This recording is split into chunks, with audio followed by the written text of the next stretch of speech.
মন্ত্ৰীসভাৰ বৈঠকত সংবিধানৰ 280 নম্বৰ অনুচ্ছেদ আৰু 6ষ্ঠ অনুসূচীৰ গুৰুত্বপূৰ্ণ সংশোধনত অনুমোদন স্বায়ত্তশাসিত জিলাসমূহৰ বিত্তীয় আৰু প্ৰশাসনিক ক্ষমতা বৃদ্ধি কৰাৰ ব্যৱস্থা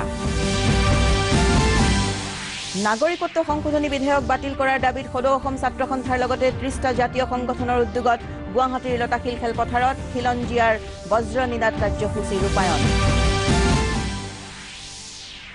আৰু নিউজিলেণ্ডৰ বিৰুদ্ধে নেপিয়াৰত অনুষ্ঠিত প্ৰথমখন এদিনীয়াত 8 উইকেটত বিজয়ী ভাৰত নমস্কাৰ পুৱাৰ বাতৰিলৈ স্বাগতম জনাইছো এতিয়া বিতং বাতৰি প্ৰধানমন্ত্ৰী নৰেন্দ্ৰ মোদীৰ অধ্যক্ষতাত কালি অনুষ্ঠিত কেন্দ্ৰীয় মন্ত্ৰীসভাৰ বৈঠকে সংবিধানৰ 280 নম্বৰ অনুচ্ছেদ আৰু 6ষ্ঠ অনুসূচীৰ গুৰুত্বপূৰ্ণ সংশোধনত অনুমোদন জনাইছে এই সংশোধনৰ জৰিয়তে অসম মেঘালয় মিজোৰাম আৰু ত্ৰিপুৰাৰ স্বায়ত্তশাসিত জিলাসমূহৰ বিত্তীয় সম্পদ আৰু প্ৰশাসনিক ক্ষমতা বৃদ্ধি কৰাৰ লগতে উত্তৰ পূৰ্বাঞ্চলৰ ৰাজ্যসমূহৰ জনজাতি লোকসকলৰ দীৰ্ঘদিনীয়া আশা আকাংক্ষা পূৰণৰ ব্যৱস্থা কৰা হৈছে উল্লেখযোগ্য যে কেন্দ্ৰীয় চৰকাৰৰ দ্বাৰা গঠিত বিত্ত আয়োগে এতিয়াৰে পৰা বিশেষভাৱে 10খন স্বায়ত্তশাসিত জিলাৰ সমান্তৰালভাৱে 6ষ্ঠ অনুসূচীভুক্ত গাঁও আৰু পৌৰ পৰিষদসমূহৰ বাবে বিত্তীয় সম্পদৰ ক্ষমতা হস্তান্তৰ কৰাৰ পৰামৰ্শ আগবঢ়াব ইয়াৰ উপৰিও কাৰ্বি আংলং স্বায়ত্তশাসিত পৰিষদ আৰু ডিমা হাছাও স্বায়ত্তশাসিত পৰিষদৰ বাবে গড় কাপ্তানি বন জনস্বাস্থ্য কাৰিকৰী স্বাস্থ্য আৰু পৰিয়াল কল্যাণ নগৰ উন্নয়ন আৰু খাদ্য আৰু অসামৰিক বিভাগকে ধৰি 30টা অতিৰিক্ত বিষয়ৰ ক্ষমতা হস্তান্তৰ কৰা হ'ব ইফালে মুখ্যমন্ত্ৰী সৰ্বানন্দ সোণোৱালে কেন্দ্ৰীয় মন্ত্ৰীসভাৰ এই অনুমোদনক আদৰণি জনাইছে নগাঁৱৰ বৰহমপুৰ সমষ্টিৰ অন্তৰ্গত মহখুলিত নৱনিৰ্মিত 150খন বিছনাযুক্ত মাতৃ আৰু শিশু স্বাস্থ্য ভৱনটো উদ্বোধন কৰে স্বাস্থ্য মন্ত্ৰী ডক্টৰ হিমন্ত বিশ্ব শৰ্মাই প্ৰায় 23 কোটি টকা ব্যয়েৰে নিৰ্মাণ কৰা ভৱনটোত বিশেষ প্ৰসৱ কক্ষ নৱজাতকৰ শুশ্ৰূষা আৰু ষ্টেৰিলাইজেশ্যন কক্ষ আৰু বিশেষ অস্ত্ৰোপচাৰ কক্ষ সন্নিৱিষ্ট কৰা হৈছে অনুষ্ঠানত প্ৰাক্তন মুখ্যমন্ত্ৰী প্ৰফুল্ল কুমাৰ মহন্ত ৰাজ্যিক স্বাস্থ্য মন্ত্ৰী পীয়ুষ হাজৰিকা শক্তি মন্ত্ৰী তপন গগৈ আৰু বিধায়ক ৰূপক শৰ্মাও উপস্থিত আছিল আজি আমাৰ এই সমষ্টি অন্তৰ্গত এই বৰহমপুৰ সমষ্টিৰ বিধায়ক শ্ৰীযুক্তলোকে জানে যে মহখুলিত এই অনুষ্ঠানটো বহুত দিনৰ পৰা স্বাস্থ্য বিভাগৰ হাতত আছিল কিন্তু আমি ইয়াত বিভিন্ন কাৰণত একো আৰম্ভ কৰিব পৰা নাছিলোঁ ইয়াত এতিয়া মেডিকেল কলেজৰ নিৰ্মাণৰ কাম আৰম্ভ হৈছে লগতে আমি NHMৰ পৰা যিখন MCH hospital mother and child hospital আমি বনাইছিলোঁ সেইখন আমি আজিৰ পৰা আৰম্ভ কৰিলোঁ বিটিচিৰ মুখ্য কাৰ্যবাহী সদস্য হাগ্ৰামা মহিলাৰীয়ে চিৰাং জিলাৰ কাজল গাঁৱত অনুষ্ঠিত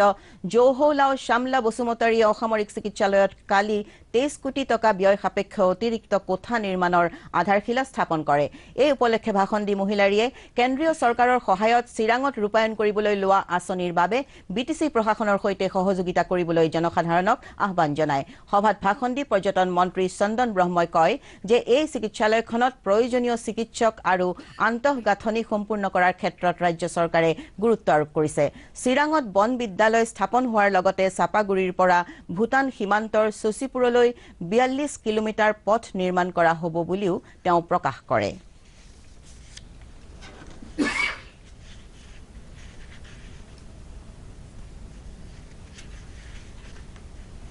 চিৰাং জিলাৰ বেংতলৰ ওচৰৰ টুকৰাঝাৰ আৰু আইপোৱালি গাঁৱৰ মাজৰ পকী দলংখনৰ আধাৰশিলা স্থাপন কৰে বিটিচিৰ মুখ্য কাৰ্যবাহী সদস্য হাগ্ৰামা মহিলাৰীয়ে কেন্দ্ৰীয় চৰকাৰৰ উত্তৰ পূৰ্বাঞ্চল পৰিষদ উন্নয়নৰ ধনেৰে 69 কোটি টকা ব্যয় সাপেক্ষে নিৰ্মাণ কৰিবলগীয়া প্ৰায়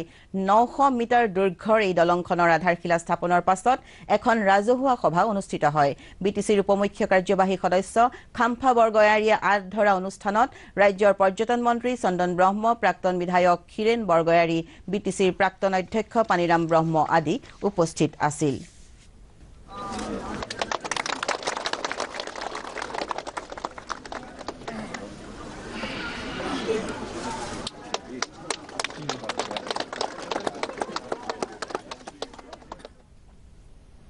নাগৰিকত্ব সংশোধনী বিধেয়ক বাতিল কৰাৰ দাবীত সদৌ অসম ছাত্ৰ সন্থা আৰু 30টা জাতীয় সংগঠনৰ উদ্যোগত কালি গুৱাহাটীৰ লতাশিল খেলপথাৰত খিলঞ্জীয়াৰ বজ্ৰ নিনাদ কাৰ্যসূচী ৰূপায়ণ কৰা হয় এই উপলক্ষে ছাত্ৰ সন্থাৰ মুখ্য উপদেষ্টা ডক্টৰ সমুজ্জ্বল কুমাৰ ভট্টাচাৰ্যই কয় যে এই বিধেয়কখনে অসমৰ খিলঞ্জীয়া লোকসকলৰ সামাজিক আৰু সাংস্কৃতিক অস্তিত্বৰ প্ৰতি ভাবুকি কঢ়িয়াই আনিছে এই বিধেয়কখন বাতিল নোহোৱা পৰ্যন্ত প্ৰতিবাদী কাৰ্যসূচী অব্যাহত থাকিব বুলি তেওঁ ঘোষণা কৰে সভাত অংশগ্ৰহণ কৰি সদৌ অসম ট্ৰাইবেল সংঘ সদৌ অসম চাহ জনজাতি ছাত্ৰ সন্থা সদৌ বড়ো ছাত্ৰ সন্থাকে ধৰি বিভিন্ন সংগঠনে বিজেপি চৰকাৰৰ বিৰুদ্ধে প্ৰতিবাদী কাৰ্যসূচী তীব্ৰতৰ কৰা হ'ব বুলি সকীয়াই দিয়ে সভাত গুৱাহাটী বিশ্ববিদ্যালয়ৰ প্ৰাক্তন উপাচাৰ্য ডক্টৰ অমৰজ্যোতি চৌধুৰীৰ লগতে অন্যান্য কেইবাগৰাকীও বিশিষ্ট ব্যক্তিয়ে অংশগ্ৰহণ কৰে বাংলাদেশী ৰক্ষণাবেক্ষণ দিয়া এই খিলঞ্জিয়াৰ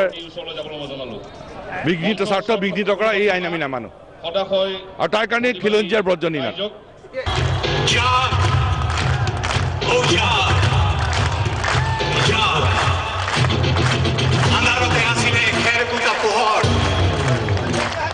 এই পোহৰেই হ'ল তেওঁ জালিৰ মোহৰ আৰু তেওঁ জালিয়ে কানে কানে ক'লে ই যাৰ ও যাৰ নাগৰিকত্ব সংশোধনী বিধেয়কৰ বিৰোধিতাৰে আজি গুৱাহাটীত অসম গণ পৰিষদৰ সমূহ নেতৃবৃন্দই এক অনশন কাৰ্যসূচীত অংশগ্ৰহণ কৰিছে আজি পুৱাৰে পৰা আৰম্ভ হোৱা এই অনশন কাৰ্যসূচীত দলৰ সভাপতি অতুল বৰা বৃন্দাবন গোস্বামী কেশৱ মহন্ত দিলীপ পাটগিৰি সত্যব্ৰত কলিতা ৰমেন্দ্ৰ নাৰায়ণ কলিতাকে ধৰি সমূহ নেতৃবৃন্দ উপস্থিত থাকে নাগৰিকত্ব সংশোধনী বিধেয়কৰ বিৰুদ্ধে কালি শিৱসাগৰ জিলাৰ সামগুৰিত ছাত্ৰ মুক্তি সংগ্ৰাম সমিতি আৰু সামগুৰি মীনাক্ষী একাডেমীৰ ছাত্ৰ ছাত্ৰীসকলে ধোদৰ আলি অৱৰোধ কৰি প্ৰতিবাদ সাব্যস্ত কৰে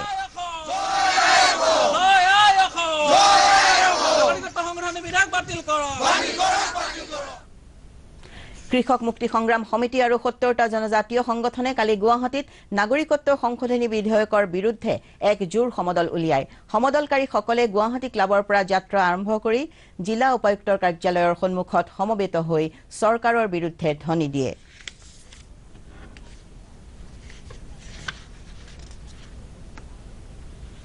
অৰুণাচল প্ৰদেশৰ ফালেংগাঁৱত তিনিচুকীয়াৰ জাগুন আৰু হাপেখাটি স্থিত সেনাৰ দলে অভিযান চলাই কালি কমল মেছ নামৰ আলফা স্বাধীনৰ এজন যোগাযোগকাৰীক আটক কৰে ধৃত লোকজনৰ পৰা এটা 22 mm পিষ্টল 5 জাই সক্ৰিয় গুলী মোবাইল আৰু এটা মেগজিন জব্দ কৰা হয় নিৰাপত্তা বাহিনীৰ জেৰাত আলফা স্বাধীনৰ নেতা উদয় অসমৰ নিৰ্দেশতে কমল মেছে সমাগত গণৰাজ্য দিৱসত কুটাঘাটৰ পৰিকল্পনা কৰাৰ লগতে সংগঠনটোত নতুন সদস্য ভৰ্তিৰ দায়িত্ব লোৱাৰ কথাও স্বীকাৰ কৰে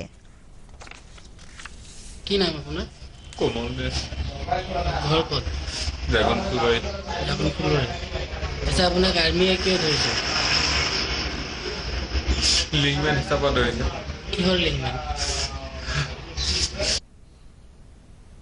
নেপিয়াৰত কালি অনুষ্ঠিত প্ৰথমখন এদিনীয়া আন্তৰ্জাতিক ক্ৰিকেট খেলত ভাৰতে নিউজিলেণ্ডক 8 উইকেটত পৰাজিত কৰে এই বিজয় সূত্ৰে 5খনীয়া এদিনীয়া ক্ৰিকেট শৃংখলাত ভাৰতে 1-0 অগ্ৰগতি লাভ কৰে নিউজিলেণ্ডে টছত জয়লাভ কৰি প্ৰথমে বেট ধৰি 38 অভাৰত 157 ৰান কৰে ভাৰতৰ কুলদীপ যাদৱে 4টা আৰু মহম্মদ শামী আৰু যুজবেন্দ্ৰ চেহেলে 3টাকৈ উইকেট দখল কৰে মহম্মদ শামীয়ে এদিনীয়া খেলত দ্ৰুতভাৱে 100টা উইকেট দখল কৰা ভাৰতীয়ৰ সন্মান অৰ্জন কৰে ইফালে ভাৰতৰ বেটিং চলি থকাৰ মাজতে বেছি পোহৰৰ বাবে প্ৰায় আধা ঘণ্টা সময় খেল স্থগিত ৰাখিবলগীয়া হয় সেইবাবে ভাৰতক 49 অভাৰত 156 ৰান সংগ্ৰহৰ সংশোধিত লক্ষ্য বান্ধি দিয়া হয় পিছে শিখৰ ধাৱানৰ অপৰাজিত 75 ৰান আৰু অধিনায়ক বিৰাট কোহলিৰ 45 ৰানৰ সহায়ত ভাৰতে 14 অভাৰ বাকি থকা অৱস্থাতে জয়ৰ লক্ষ্যত উপনীত হয়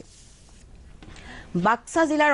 অঞ্চলৰ লগতে সমগ্ৰ ৰাজ্য তথা বিশ্ব শান্তিৰ বাবে কালি জিলাখনৰ দক্ষিণ অঞ্চলৰ কৃষক সংঘৰ উদ্যোগত ভাগৱত শোভাযাত্ৰা এটা উলিওৱা হয় শোভাযাত্ৰাটো উদ্বোধন কৰে বিশিষ্ট ধৰ্মপ্ৰাণ মহিলা চন্দ্ৰপ্ৰভা দাসে পুৱাৰ ভাগত বিশিষ্ট সমাজকৰ্মী হৰগোবিন্দ দাসে কীৰ্তন ঘৰৰ মণিকূটৰ দুৱাৰ মুকলি কৰে আৰু গাঁওখনৰ বয়োজ্যেষ্ঠ ব্যক্তি লংকেশ্বৰ দাসে ধৰ্মীয় ধ্বজা উত্তোলন কৰে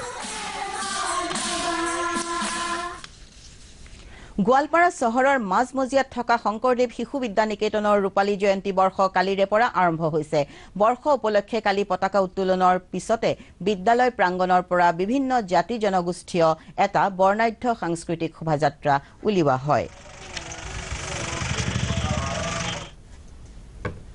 বাতৰি শেষ হোৱাৰ আগতে প্ৰধান বাতৰিসমূহ আকৌ এবাৰ কেন্দ্ৰীয় মন্ত্ৰীসভাৰ বৈঠকত সংবিধানৰ 280 নম্বৰ অনুচ্ছেদ আৰু 6ষ্ঠ অনুসূচীৰ গুৰুত্বপূৰ্ণ সংশোধনত অনুমোদন স্বায়ত্তশাসিত জিলাসমূহৰ বিত্তীয় আৰু প্ৰশাসনিক ক্ষমতা বৃদ্ধি কৰাৰ ব্যৱস্থা নাগৰিকত্ব সংশোধনী বিধেয়ক বাতিল কৰাৰ দাবীত সদৌ অসম ছাত্ৰ সন্থাৰ লগতে 30টা জাতীয় সংগঠনৰ উদ্যোগত গুৱাহাটীৰ লতাশিল খেলপথাৰত খিলঞ্জীয়াৰ বজ্ৰ নিনাদ কাৰ্যসূচী ৰূপায়ণ আৰু নিউজিলেণ্ডৰ বিৰুদ্ধে নেপিয়াৰত অনুষ্ঠিত প্ৰথমখন এদিনীয়াত 8 উইকেটত বিজয়ী ভাৰত